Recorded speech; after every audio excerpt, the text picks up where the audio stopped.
ঝিনাইদহে পৃথক বজ্রপাতের ঘটনায় ২ কৃষকের মৃত্যু হয়েছে। মঙ্গলবার দুপুরে সদর উপজেলার মহারাজপুর ও গান্না ইউনিয়নে এ ঘটনা ঘটে। মহারাজপুরে মাঠে ধান গোছাতে গিয়ে বজ্রপাতে মারা যান ভবানীপুর গ্রামের অলিয়ার রহমান। অন্যদিকে গান্না ইউনিয়নের চণ্ডীপুরে মরিচের জমিতে কাজ করার সময় বজ্রপাতে মারা যান সিরাজুল হোসেন।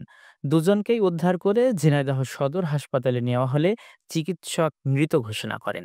পুলিশ জানিয়েছেন আইনি প্রক্রিয়া শেষে মরদেহ স্বজনদের কাছে হস্তান্তর করা হবে।